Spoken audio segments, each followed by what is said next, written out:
Good morning. Our hand's going to be pocket fives from the button. We're going to try to focus on some hands where I called a C-bet on the flop. I'm really interested on those and on that decision. Should I be raising a flop? Should I be raising turn with various hands and so forth? And some of them, I think I might just go ahead and look at when I had the opportunity facing the C-bet. What's my decision? What should I have done? So in this player, tag open raise to 3 big blinds. He's playing 17-14. His EP stats is 15%. VPIP 15% raise first in. He's not limping, and you can see I don't have him limping at all. I think for an under the gun player, it is probably something like maybe fives plus. We've got some suited connectors, maybe 7-8, ace jack, ace jack suited, probably maybe ace 10 suited. Maybe ace 10 suited. I think you probably might have these ace 2, ace 3, ace 4, ace 5. If he doesn't have those, then he may be mixing in some of these. We're at like 11.5 for an under the gun player. That's okay. He might have some of these smaller ones, 2s, 3s, 4s with maybe 1 or 2 more suited connector, maybe the king jack. But I think this is pretty tight range to begin with. It's folded around to me, and my calling range is this, but versus this tag, I kind of feel like I should be tightening up a little bit, at least in my calls, or playing more of like a 3-bet fold type strategy against him. His fold 3-bet's 50%, so I think if I 3-bet here, he's probably folding some of these weaker hands here, probably these, and then playing these stronger hands. So, I'm at the bottom of his pocket pair range. I think if I raise, it's a good chance that I could get him to fold 6s, 7s, 8s, and 9s, and 10s, maybe 10s, which is a good thing. I didn't. I just called, and then it's heads up, and we see a flop. That flop, definitely hits villain harder than me with the queens, but I do have some queens. I do have some 7s. Not a whole lot, but you can see I do have a few queens in terms of my calling range. He c-bets half pot and it's on me. Should I call? Should I raise? Should I fold? I've got a pair. I've got a gut shot, backdoor gut shot draw, no flush, and I kind of feel like on this board this is one where I might be able to raise because it's a queen. I think if it's an ace or king, I have to just have to fold. But I'm curious about this queen. How if this was a jack or a 10, would it make raising better? Or is this just is pocket fives just not a raising hand? Should I be looking at raising hands like clubs, diamonds, spades, maybe like a 8-9 of clubs or diamonds or spades or something like that, or a 10 jack? What should I be looking at? So in this hand, I called, and then I faced a check, and now I have the open ender. He checks, I bet, he calls. River misses me, he checks. I think I checked behind because at this point, when he check called, he could have a flush draw, or my guess is he has a queen with a weaker kicker, king queen, queen jack, that he's afraid that he's going to be outkicked. He made his c-bet, he got some money, and then he called. I don't see him, and maybe he has jacks, and he just doesn't believe that I have a queen, and he'll probably call. So let's see what GTO says. So GTO, according to GTO, that out of position player is going to be betting 40% of the hand. 40% of the hands. We'll probably have to go fix this, but he's betting his overpairs, most of his overpairs. He's betting most of his top pairs. King queen's an odd one, should be checking a little bit more. I'm not sure how many players at this limit play GTO style, but let's say he does. So he bets, and now it's on me. What do I do? And you can see it does look like I'm supposed to be calling. Decisions to call or fold. Now if we look at the actual hands, actual cards, it looks like the 5 spades, 5 of clubs is 65% fold.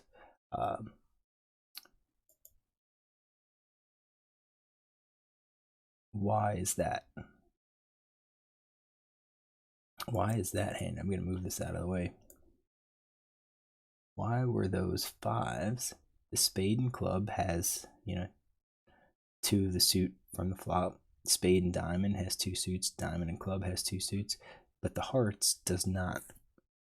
Not sure. Maybe that's just to mix it up. You pick a heart and say if we don't have the heart, or if we have the heart in our hand, we're more likely to bet. If we don't have the heart, we're less likely to bet. Maybe that has something to do with backdoor draw strategies. Makes it more likely that maybe villain has a backdoor draw if the less or the fewer of the suit that we have on the board. Maybe. But I think calling's going to be okay, so I think that's fine.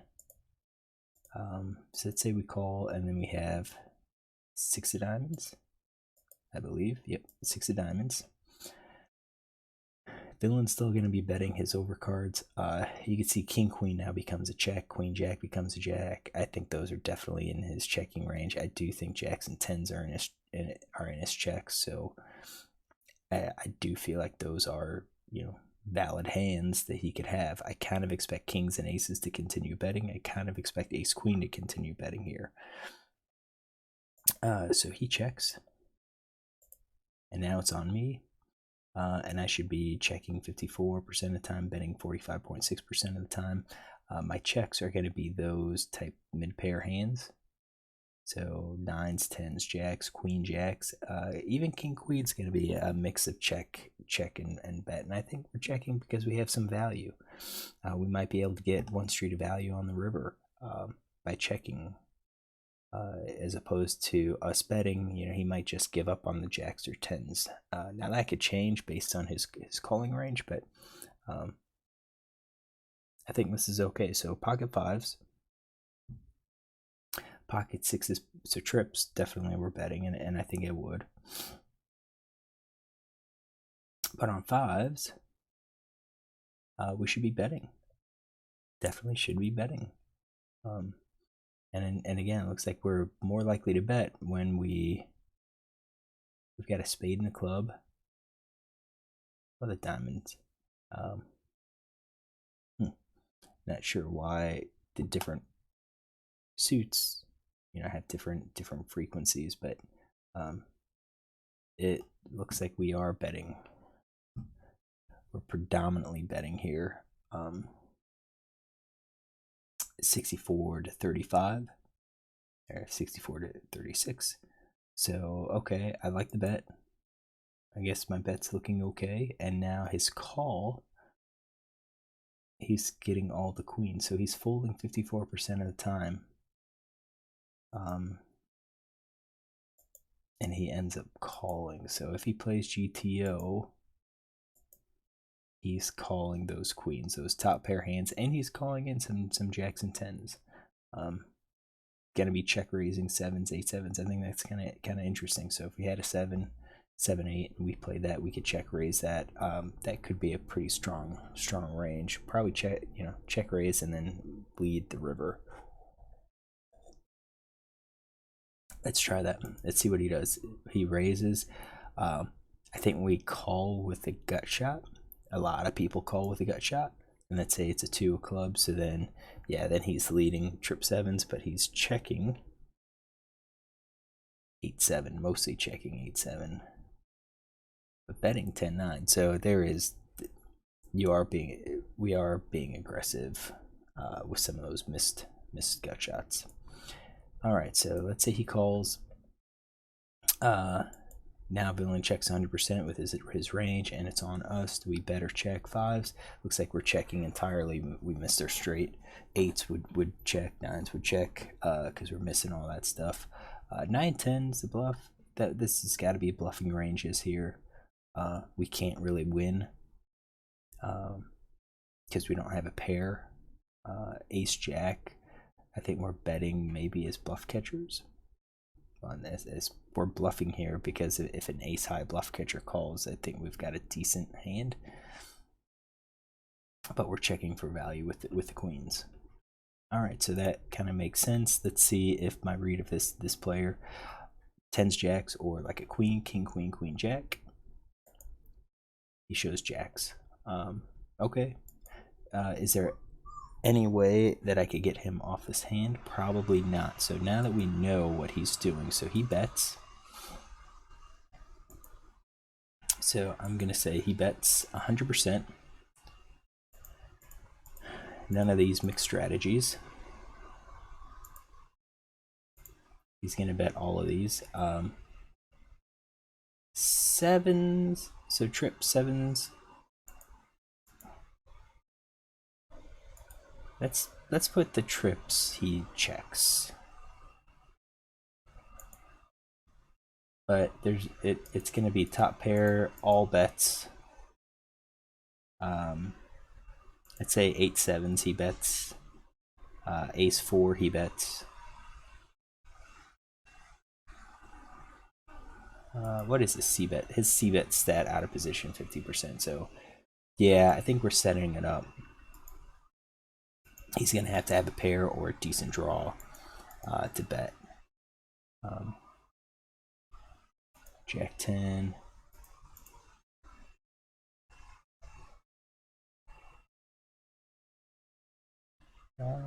Fives and sixes are questionable. We'll leave just kind of mixed in there.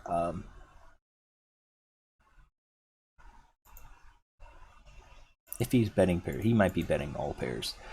All right, and then ace king, he missed. We'll leave those checking range. All right, so that's his bet and check. Let's run solver and check it out, and we'll be back when it's done. All right, we got some noise in the background. Gonna have to speak a little bit louder. I mean, it's early in the morning, people getting ready. So he bets, and now it looks like if he's making this bet, which is what I kind of expect him to be doing with pairs and so forth, then it looks like my fives become mostly, it's still kind of a call and a fold, kind of a mixed strategy. We could raise, and it's probably mix it up with we'll probably get some of these pocket pairs to fold, in the pocket pairs that are in his range, and I think this is kind of dependent, or recognizing that if he bets, he probably doesn't have trip sevens, probably doesn't have trip queens, because I think on a dry board those could be likely check raise hands. So I called, and then now he checks, and I think we're going to have to add the check. So I do think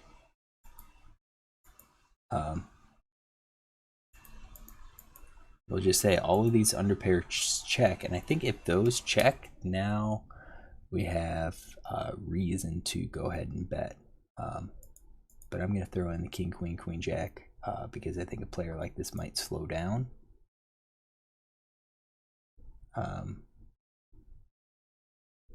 I think sixes are going to be bets, and I think fives are going to be bets, but I think that's what we're going to do. So let's run the solver and see what it looks like. We'll come back when it's done. All right, so we've got it. He bets, he checks to us, and now it looks like we are betting. If he's going to check all those weaker hands and has some of those queens, we're going to bet. I like that bet. And then when he calls, if he calls rationally, he's going to be calling with some of those. I do have the jacks in there, and then he checks 100%, and now we should be betting. So it's possible that he folds. So let's kind of get the calls. Let's say he does calls with jacks and tens, and see what it looks like.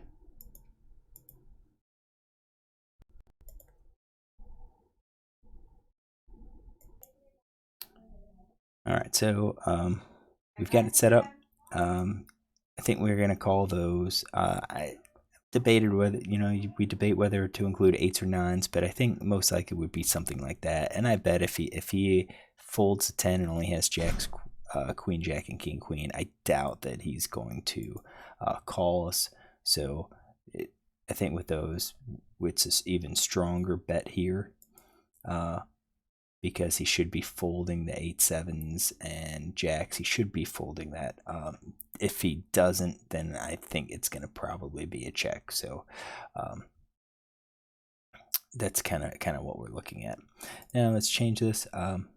As I said, I want to see how low does it then become a raise for the 5s versus a regular GTO player. So we're going to rebuild our tree and then run our solver, and we'll come back. All right, so we're back. We're going to assume player plays GTO like. So he bets, and now we are, with that jack, we are leaning more towards a call. I'm sorry, more towards a fold. Even with our spade and club, looks like it is more fold than call, just kind of across the board. I think with our hearts, we can start mixing in some raises. Let's change this to a 10 of spades and run that. I'll rebuild the tree. And then let's run it and we'll be back. All right, so he's betting. This is kind of interesting. So when that 10, he's no longer, he's not really going to be betting for bluff with these offsuit hands. He should have, he still has quite a few bets at trips. Definitely a top pair type hand. But then, for me, it looks like I am calling some folds, but I am calling with that. I raise with trips, I raise with top pair. I do mix in some raises, but our low pair folds. So looks like maybe jacks and queens isn't that good, but I'm gonna guess that as this 10 gets lower, we're probably looking more towards calls. Not sure if we're looking to raise with these at all. Of course, we can mix in some raises. King, queen, king, jack. These are raising as bluffs, and that would offset the raises with trips. But it doesn't look like we're raising much with our smaller pairs as a bluff. All right. Hopefully you enjoyed this. If you do, look again tomorrow for another hand.